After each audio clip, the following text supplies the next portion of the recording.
पत्रकार लोकांचे पण आले. खरं म्हणजे परवाच्या दिवशीच आपण मुंबईसाठी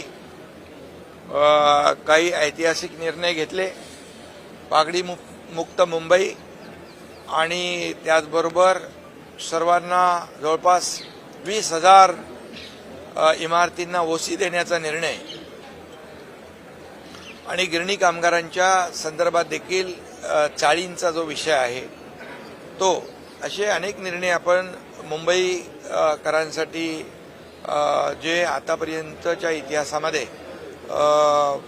मुंबईकरांसाठी वरदान ठरतील आणि पुनर्विकासाचा देखील त्यांचा मार्ग मोकळा होईल. परंतु आज देखील सिडकोचा विषय तुम्ही घेतलाय, त्यामुळे सिडकोची जी घरं आहेत त्याची EWS आणि LIGसाठी ज्या घरांच्या किमती होत्या त्या बाबतीमध्ये देखील अनेक लोकांच्या मागण्या होत्या आणि त्या बाबतीत देखील बैठका झाल्या होत्या आणि ती घरांची किमती देखील कमी करण्यासंदर्भात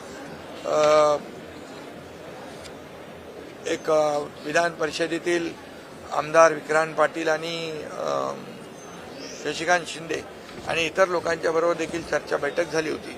आणि इतरही आपल्या नागरिकांची मागणी गेल्या अनेक वर्षापासून होती की सिडकोची घरं त्याचे दर कमी करा आणि आजच्या याच्यामध्ये आपण 10% त्या घरांमध्ये रकमेमध्ये सवलत देण्याचा निर्णय घेतला, जेणेकरून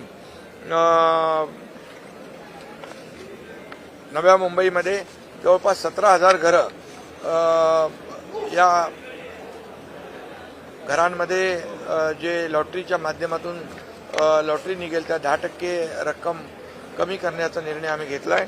जसं आदरणीय प्रधानमंत्री महोदयांचं जे संकल्पना आहे हाऊसिंग फॉर ऑल, त्या संदर्भामध्ये देखील म्हणजे याचा फायदा होईल आणि लोकांना परवडणाऱ्या दरांमध्ये चांगली घरं मिळतील. त्यामुळे हा एक निर्णय लोकांसाठी फायद्याचा आहे. त्याचबरोबर आज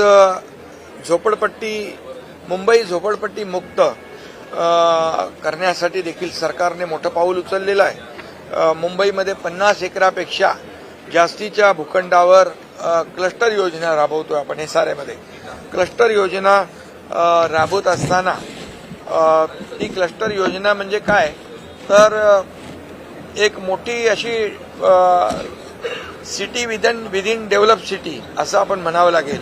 कारण मोठा एरिया आल्यामुळे मोठे रस्ते होणार, तिथे गार्डन होणार, तिथे मुलांना खेळायला बगीचा, ग्राउंड, पार्किंग, क्लब हाऊस, आरोग्याच्या सुविधा, शिक्षणाच्या सुविधा, या सगळ्या सुविधा त्यामध्ये मिळतील आणि लोकांचं जीवनमान जे आहे हे उंचावलं जाईल या क्लस्टरच्या माध्यमातून. आणि पहिल्या टप्प्यामध्ये आम्ही 17 प्रकल्पांची निवड केलेली आहे. त्यामध्ये काही नावं मी सांगतो. ओशिवरा आहे, गोवंडी आहे, चिता कॅम्प आहे, टागोर नगर आदी ठिकाणी या योजना आम्ही राबवतोय. आणि सगळ्यात महत्त्वाचं म्हणजे रमाबाई आंबेडकर नगर घाटकोपर 17,000 घरांचं आपण क्लस्टर करतोय आणि त्याला SRA आणि MMRDA यांनी सुरुवात देखील केलेली आहे. आणि तिथं त्यांना असं वाटलं होतं की 20-25 वर्षापासून भाडंही मिळत नाही, घरही मिळत नाही, डेव्हलपरही गेलाय सोडून. मग अशा ठिकाणी 137 कोटी रुपयाचं भाडं त्या ठिकाणी SRAने दिलं. मी स्वतः जाऊन चेक वाटप केलेलं आहे. आणि त्यामुळे रमाबाई आंबेडकर नगर हे क्लस्टर सुरू झालेलं आहे. ठाण्यामध्ये 5 क्लस्टर सुरू झालेले आहेत आणि त्यामुळे ही 17 क्लस्टर जी आहेत ही देखील युद्ध पातळीवर सुरू होतील. आणि यामध्ये आम्ही ज्या आपल्या शासकीय प्राधिकरणं आहेत जसं MMRDA आहे, सिडको आहे, म्हाडा आहे, त्याचबरोबर MSRDC आहे, MIDC आहे, BMC आहे, इत्यादी ज्या प्राधिकरणं आहेत त्यांना देखील त्याच्यामध्ये JV घेतोय, जेणेकरून त्यांना फंड रेज करणं सोपं होईल आणि लोकांचा एक विश्वास देखील या आपल्या शासकीय प्राधिकरणं असल्यामुळे वाढेल. आणि म्हणून मोठ्या प्रमाणावर टप्प्याटप्प्याने आपण ह्या योजना राबवतोय. त्यामुळे खऱ्या अर्थाने बाळासाहेबांचं जे स्वप्न होतं 40 लाख लोकांना घरं देण्याचं, त्याचं एक पाऊल आपण टाकलेलं आहे असं म्हटलं तर वावगं ठरणार नाही. त्याचबरोबर SRA अभय योजनेला 31 डिसेंबर 2026 पर्यंत आपण मुदतवाढ दिलेली आहे. ती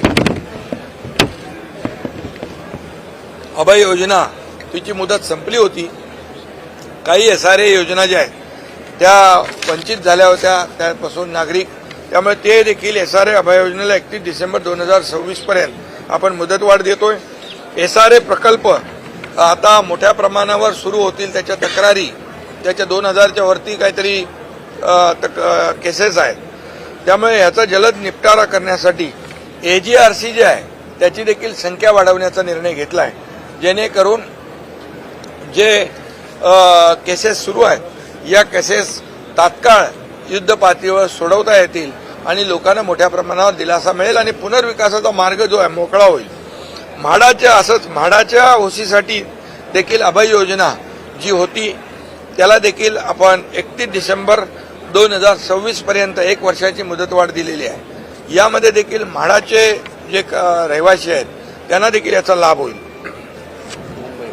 त्याचबरोबर मुंबई महापालिकेच्या लीज प्लॉटवर महापालिकेच्या कर्मचाऱ्यांची जी घरं आहेत ती घरं 83 अशा वसाहती आहेत, 83 प्लॉट आहेत आणि त्याकरिता देखील जे काय प्रीमियममध्ये सवलत देणं, इतर जे काही इन्सेंटिव्ह FSI देणं यासाठी मुंबई महापालिका आयुक्तांना प्रस्ताव तयार करण्याच्या सूचना मी दिलेल्या आहेत, जेणेकरून सफाई कर्मचाऱ्यांच्या वसाहती आहेत, इतर कर्मचाऱ्यांच्या वसाहती आहेत, या सर्व कर्मचाऱ्यांना त्या ठिकाणी पुनर्विकासामुळे न्याय मिळेल आणि चांगली घरं मिळतील.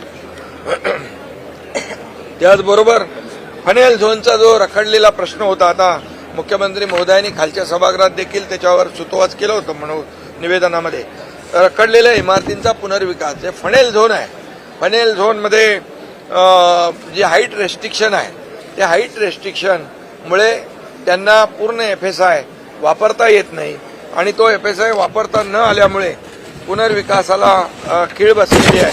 आणि म्हणून या ठिकाणी जसं पुन्हा एकदा मी सांगतो, प्रधानमंत्री महोदयांचं हाऊसिंग फॉर ऑल हे जे काही स्वप्न आहे, संकल्पना आहे, त्याला एक गती देण्यासाठी आम्ही इथं जे पुनर्विकासाच्या योग्य ज्या इमारती आहेत, धोकादायक आहेत, त्यांना वाढीव FSI देतो. EWSला 300 चौरस फूट पर्यंत FSI विनामूल्य प्रदान करण्यात येणार आहे.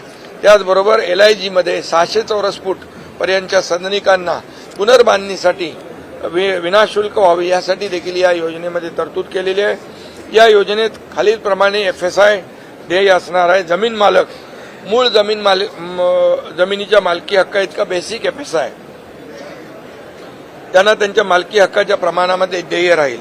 संरक्षित भाडेकरूंना त्याचं संरक्षित क्षेत्रा इतकं FSI किंवा 30 चौरस मीटर यापैकी जो अधिक असेल तो देण्याचा निर्णय झालेला आहे. अधिकृत रहिवाशांना त्यांच्या ताब्यातील क्षेत्रा इतका FSI किंवा 30 स्क्वेअर मीटर क्षेत्रफळ यापैकी जे अधिक असेल तो अनुज्ञेय राहील. आणि म्हणून EWS आणि LIG सदनिकाधारकांच्या पुनर्बांधणीसाठी आवश्यक इन्सेंटिव्ह FSI देखील त्या ठिकाणी दिला जाईल.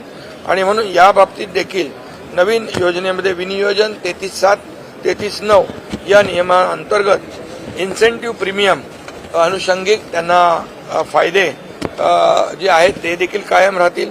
आणि त्यामुळे या ठिकाणी फनेलमध्ये जे लागू केलेले नियम आहेत तेच नियम डिफेन्ससाठी देखील डिफेन्सच्या जागेमध्ये असलेली ज्या काही इमारती आहेत, रहिवासी आहेत, त्यांना देखील या फनेल झोनच्या धोरणाचा फायदा होईल आणि त्यांचा देखील पुनर्विकासाचा मार्ग मोकळा होईल, जेणेकरून मुंबईमध्ये आता कुठल्याही इमारतींचा पुनर्विकास थांबणार नाही आणि पुनर्विकासाचे जे अडथळे होते ते आपण दूर केलेले आहेत. मुंबईकर जो मुंबई बाहेर फेकला गेलेला आहे त्याला पुन्हा मुंबईत आणण्यासाठी आम्ही हे निर्णय घेतलेले आहेत. आणि मला वाटतं मुंबईकरांना मोठा दिलासा देणारे हे निर्णय, परवा घेतलेले निर्णय देखील आणि आज घेतलेले निर्णय देखील ऐतिहासिक आहेत. आतापर्यंतच्या इतिहासामध्ये गेल्या अनेक वर्षापासून ही जी मागणी होती मुंबईकरांची पुनर्विकास रखडलेला आहे, इमारती पडतात, लोकांचा जीवितहानी होते आणि यासाठी या पुनर्विकास प्रकल्पांसाठी किंबहुना पुनर्विकासामध्ये असलेले अडथळे दूर करण्यासाठी सरकारने एक मोठं धोरणात्मक पाऊल उचललेलं आहे गृहनिर्माण विभाग आणि नगर विकास विभागाने. याचं मला समाधान आहे आणि म्हणून या ठिकाणी आपण मोठ्या प्रमाणावर हे निर्णय घेतलेत. त्याचबरोबर मुबलक घरं जे PAP साठी उपलब्ध झाली पाहिजे, प्रोजेक्ट अफेक्टेड पर्सनसाठी, म्हणजे रस्ते आहेत, भुयारी गटार योजना आहे, फ्लायओव्हर आहेत, इतर जे काही प्रकल्प आपल्याला मुंबईत करायचे आहेत, पण त्यासाठी हाऊसिंग स्टॉक पाहिजे आणि म्हणून हाऊसिंग स्टॉक वाढवण्यासाठी देखील आपण प्रयत्न करतोय.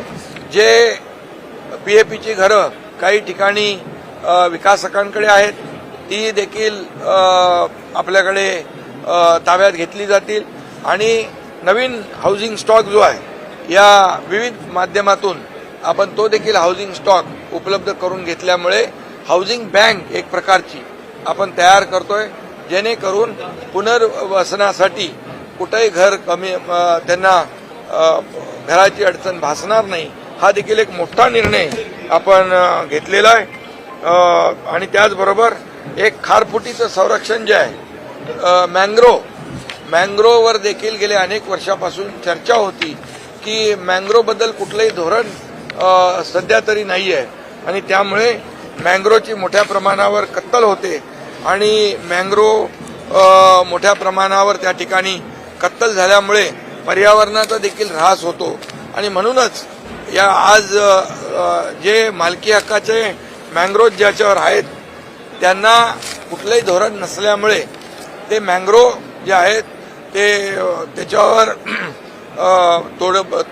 मँग्रोव डिस्ट्रॉय होतात आणि काही वेळा त्यावर भराव टाकून अनधिकृत बांधकामं देखील होतात आणि म्हणून मँग्रोव प्रोटेक्ट करणं, मँग्रोव पार्क तयार करणं यासाठी देखील एक धोरण आम्ही आणतोय ग्रीन TDRचं आणि त्यामुळे कांदळवनाचं संरक्षण होईल आणि किनारपट्टीचं नैसर्गिक संरक्षण त्यामुळे होईल, चक्रीवादळ सुनामीपासून त्याचा बचाव होईल, जैवविविधतेचं संवर्धन होईल, कार्बन या ठिकाणी शोषून घेतला जातो त्यामुळे हवामान बदलावर कंट्रोल येईल, ऑक्सिजन त्यामुळे जादा मिळेल, मासेमारीसाठी देखील उपयुक्त ठरेल आणि मोठ्या प्रमाणावर काही ठिकाणी वनौषधी देखील त्याच्यामध्ये आहेत आणि म्हणून कांदळवन सफारी असेल किंबहुना कांदळवनाचं जे आहे मँग्रोव पार्क आपल्याला त्या माध्यमातून करता येईल.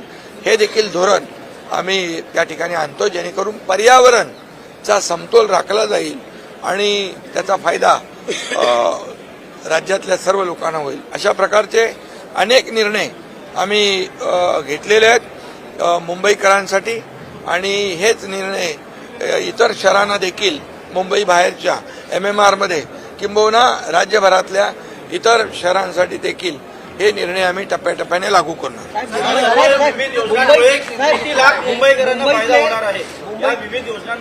मुंबईच्या पार्किंग सिस्टमचा जो प्रश्न आहे तो खूप जटिल आहे आणि भाडेकरू आणि घरमालक 20,000 इमारती म्हणजे एका इमारतीमध्ये 20 फ्लॅट असतील तर 4 लाख घरं झाली आणि 4 लाख घरांमध्ये माणसं किती राहतात ते बघा. आणि त्याचबरोबर या लोकांची ओशी अडकली होती, त्यांचा पुनर्विकासाचा मार्ग मोकळा होतोय आणि जवळपास पागडी आणि मालक अशी 28,000 खटले दाखल आहेत आणि त्यामुळे 28,000 फ्लॅट धारक आहेत. इमारती म्हणजे 28,000 केसेस आहेत, त्याच्यामध्ये देखील 13,000 इमारती आहेत. 13,000 इमारतीचा देखील पागडी आणि मालकी हक्काचा जो निर्णय आम्ही घेतलेला आहे पागडी मुक्त मुंबई, त्याच्यामुळे लाखो लोकांना जवळपास 20 ते 25 लाख लोकांना याचा फायदा होईल. सर सिडकोच्या बाबतीत तुम्ही जी घोषणा केली ना कॉर्पस फंड वाढवण्याचा 40,000 1 लाखापर्यंत कॉर्पस फंड आणि सोलार पॅनलचा सुद्धा तो देखील त्याचा फायदा कसा असणार? तो देखील कॉर्पस फंड SRA मध्ये वाढवल्यामुळे नागरिकांना एक प्रकारचा फायदा होईल आणि सोलरमुळे देखील जे काय बाकी कॉमन आपण वापरतो वीज ती फ्री होऊन जाईल यामुळे आणि मेंटेनन्स फ्री होईल, मेंटेनन्स निघेल, ह्या सगळ्या म्हणजे मेंटेनन्स फ्री त्या भागातल्या नागरिकांना मोठा दिलासा मिळेल. शिंदे साहेब, तुम्ही सिडको बद्दलची पहिली घोषणा केली, तो 17,000 घरांचा प्रश्न मिटतो, मात्र जवळपास 65,000 घरं आता निर्माणाधीन आहेत. दुसरी गोष्ट, जी लँड कॉस्ट पकडली जाते सिडकोकडून, जी नो प्रॉफिटवरती काम करण्याची गरज आहे, ही कॉस्ट ऑलरेडी वेगवेगळ्या ठिकाणाहून सिडकोने वसूल केलेली असते, त्यामुळे या घरांच्या किमती खूप एक मिनिट, फक्त एकच आहे. मगाशी ते मी राहून गेलं. जे फनेल झोनमध्ये विमान एरिया आहेच, परंतु त्याचबरोबर या नवीन योजनेमुळे जुहू मिलिटरी परिसर आणि कांदिवली मालाड सीओडी परिसर या इथल्या लोकांना देखील मोठा दिलासा मिळेल. त्यांचेही रिडेव्हलपमेंटचे प्रकल्प थांबलेत, त्यांना न्याय मिळेल. हा तपास. शिंदे साहेब, हेच विचारतो की 17,000 घरांना जरी आता फायदा होत असला तरी 65,000 घरं जवळपास निर्माणीन आहेत. विक्रांत पाटील यांनी जो मुद्दा उपस्थित केला होता की लँड कॉस्ट सिडको पकडते, त्यामुळे या घरांच्या किमती फुकटात बिल्डरांपेक्षा. आता आम्ही 10% त्याच्यामध्ये कमी करण्याचा निर्णय घेतलेला आहे. शेवटी सरकार सर्वसामान्यांचं आहे आणि म्हणून लँड कॉस्ट आणि इतर ज्या काही बाबी आहेत त्या जेवढ्या कमी करता येतील आणि त्या ग्राहकांवर त्याचा भुर्दंड पडू नये यासाठी देखील आम्ही याच्यापुढे हातात निर्णय एका ह्याच्यासाठी घेतलाय. पण यापुढे देखील जितक्या कमीत कमी किमतीमध्ये सिडकोची घरं मिळतील, म्हाडाची घरं मिळतील, त्याचा विचार आम्ही नक्की करणार. विरोधकांचा आरोप आहे, लोकप्रिय घोषणांचा पाऊस सरकार पडत आहे. हे घोषणांचा पाऊस नाहीये, ही अंमलबजावणी आहे. ही गेल्या अनेक वर्ष ज्यांनी केलं नाही, आता ते जर असं मला काय म्हणाले ते सरकार आहे त्यांच्या हिशोबाने हे राहणारे हे जे बिल्डिंगमध्ये राहणारे डेव्हलपर आहेत का? हे सर्वसामान्य लोक आहेत, हे गिरणी कामगार आहेत, सर्वसामान्य मुंबईकर आहेत. या लोकांच्यामुळे मुंबईकर गेला नाला सोपाऱ्याला, गेला वसईला, इकडे गेला बदलापूर, अंबरनाथ, वांगणीला, त्यांना आम्हाला पुन्हा मुंबईत आणायचं आहे आणि म्हणूनच आम्ही ही योजना केलेली आहे. जे बाळासाहेबांचं स्वप्न विसरले ते आम्ही बाळासाहेबांच्या स्वप्नाची पूर्तता करतोय आणि प्रधानमंत्री नरेंद्र मोदीजी यांचं सर्वांसाठी घरं हे जे धोरण आहे त्याची आम्ही अंमलबजावणी करतोय. ज्यांनी मुंबई विकली ते आमच्यावर काय आरोप करणार? गेले अनेक वर्ष मुंबईमध्ये दिल्या का सुविधा? आम्ही मुंबई टिकवतोय, मुंबई टिकवली आणि या सगळ्या लोकांना आम्ही पुन्हा मुंबईमध्ये आणण्याचा जो आमचा मानस आहे तो आमचा हेतू स्पष्ट आहे. निवडणुका डोळ्यासमोर ठेवून आम्ही कुठलाही निर्णय घेतलेला नाही, घेणार नाही. कारण शेवटी मुंबईकर सुज्ञ आहे. मी जेव्हा मुख्यमंत्री झालो तेव्हा देवेंद्रजींनी आम्ही या मुंबईसाठी जे निर्णय घेतले कॉन्क्रिटायझेशनचे, का घेतले नाही तुम्ही? का खड्ड्यातला प्रवास लोकांना दिला? का लोकांचे बळी घेतले? का त्याच्यामध्ये करप्शन केलं? हे आम्हाला सांगा. आणि त्यामुळे डांबराचे रस्ते आता बिलकुल नाहीत. पुढच्या मे मध्ये मुंबईतले बरेचसे रस्ते खड्डेमुक्त होतील. पुढच्या डिसेंबरपर्यंत आणखी खड्डेमुक्त होतील. मुंबई खड्डेमुक्त करण्याचं धोरण आम्ही घेतलेलं आहे. अरे तुम्ही सिवरेज ट्रीटमेंट प्लांट पण केला नाही एवढं वर्ष. असंच प्रदूषित पाणी समुद्रात सोडताय, समुद्र दूषित करताय. 7 ठिकाणी सिवरेज ट्रीटमेंट प्लांट मी मुख्यमंत्री असताना केले. त्याचबरोबर मेट्रोचे प्रकल्प बंद पाडले, कारशेड बंद पाडला, तो आम्ही सुरू केला. बाळासाहेब ठाकरे आपला दवाखाना केला. आरोग्य सुविधा आम्ही वाढवतोय. कोस्टलला गती दिली, अटल सेतू केला. काय तुम्ही सांगणार आम्हाला? हे सगळे प्रकल्प आम्ही निवडणुका डोळ्यासमोर ठेवून केलेला नाहीत. या मुंबईकरांचा हक्क आहे आणि मुंबईकरांचा हक्क देण्याचं काम आम्ही करतोय. मुंबईकरांचा अधिकार त्यांना मिळवून देण्याचं काम करतोय. आता फक्त वैयक्तिक अधिकार, वैयक्तिक स्वार्थ आणि वैयक्तिक फायदे ज्यांनी बघितले ते आमच्यावर काय आरोप करणार? कोविडमध्ये काय पाहिलं? कोविडमध्ये किती करप्शन झालं? कोविडमध्ये देखील काही सोडलं नाही. त्यांनी आमच्यावर आरोप करणं म्हणजे उलटा चोर कोतवाल को डाटे ऐसा हो गया है.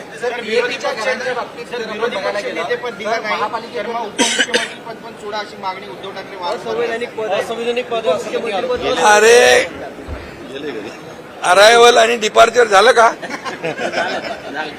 अरे मी मुख्यमंत्री होतो तेव्हाही ते असंच म्हणायचे मुख्यमंत्री पद घटनाबाह्य आहे. आता त्यांच्या सरकारमध्ये अजितदादा कोण होते? डोंबिवलीतला एक महत्वाचा प्रश्न आहे साहेब, डोंबिवलीतला एक महत्वाचा प्रश्न आहे.